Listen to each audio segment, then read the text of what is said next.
Hello, everybody. Welcome to Bobonomics. I'm Bobo, and today I'll be talking about my best economics/investment sources that I use a lot of the time. I'm going to try and keep this video short and simple and just lay out the best sources that I use to get original statistics. Some of these organizations/websites are things that actually post original studies, and others are not research centers, but they just have a lot of good resources and information. These are my personal favorite because they're easy to understand and post really useful information. Number one is going to be the Foundation of Economic Education. This is a nonprofit and they have a great YouTube channel where they post entertaining stuff and often relate it to pop culture, and I just get a lot of good information from them. Note that they have a little bias because they're free market oriented, but primarily they're just very educational and interpret statistics properly and relate it to current events. They have lots of informative articles, entertaining videos, and they host events and programs. The second is going to be the Heritage Foundation, and this is a right-wing, mainly conservative think tank. So keep in mind they have political leanings, but I use them all the time primarily for their 2020 Economic Freedom Index, where you can look at countries and see how free or market-based they are. It has great methodology, and if the bias concerns you, you can look into it because they publish everything and are relatively transparent. They're not just for economics, they're also for some culture and political issues, but they have lots of good articles, studies, and indexes like the ones I showed. These aren't in any particular order, but third on the list is Investopedia, perhaps one of the most educational and useful resources.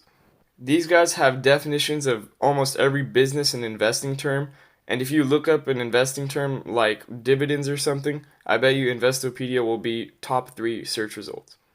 I've used these guys for my college classes, and they're basically a dictionary that easily explains stuff for business and investing concepts.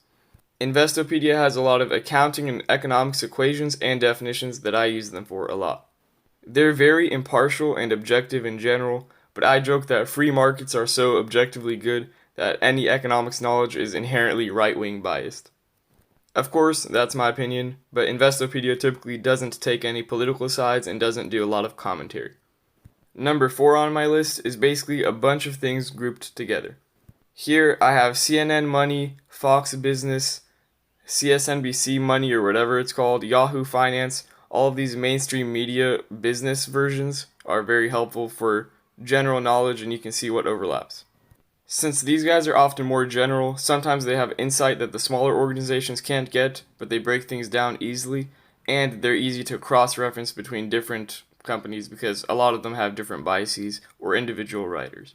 Because they have so many resources behind them, they often have unique numbers, lots of writers with differing perspectives, and they're accessible and are often the first thing that shows up when you search something.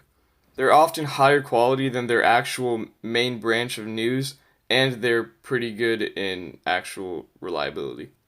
As far as biases go, it's pretty well known, but Fox Business is usually more right-wing or will at least report on right-wing stories, and CNN Money and MSNBC, basically everybody else, is more left-wing and is going to show like more social issues and be more against free exchange. For the final one on the list, I'll be talking about the specific investor relations website for each company you're considering to invest in. Now, this is important for beginner investors, but if you're thinking of investing in Disney or something, you can look up Disney, go to their website, and then go to investor relations. If you want to get serious about investing or actually know what you're doing or get some experience, going to this is pretty easy because they have a bunch of balance sheets and important documents that can help you choose if this company is actually going the right way. They're basically legally obligated to be truthful and easy to break down, so you can look at those numbers and see if you think this is something you want to invest in or if it fits your need. Remember, these are very specific for the company you're looking at, so don't use it for like industry standard stuff, but just only when you're narrowing down stocks you want to invest in. It's helpful because it's usually exactly what you're looking for as far as catering to a specific company to see if it's right for you. The information is reliable, high quality, and usually easy to understand. If you ever want some help looking at these balance sheets, cash flow statements, and other formal documents, I could make a video on it, or I could refer you to a lot of the other YouTube videos out there that have already made videos breaking these down. Regardless, they're quality sources, and they're basically necessary if you want to be anything above like a beginner investor. If you know none of the financials of your company or just have a feeling, then you're more of a speculator than an investor.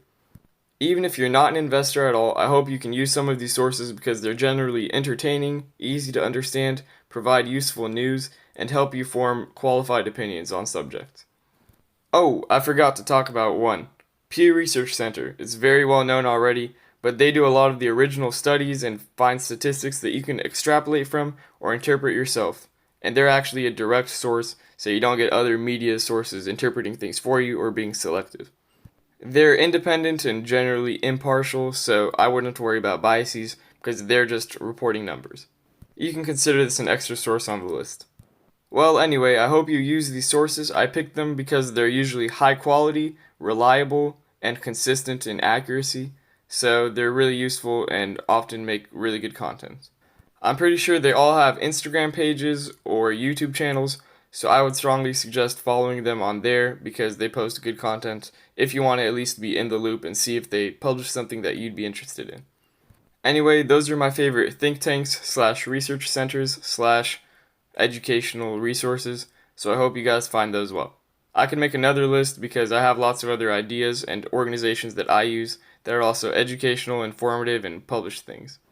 I might make a part 2 to this. You guys can let me know if you'd want that. But thank you so much for watching till the end of the video, and as always, I hope you guys have a great day.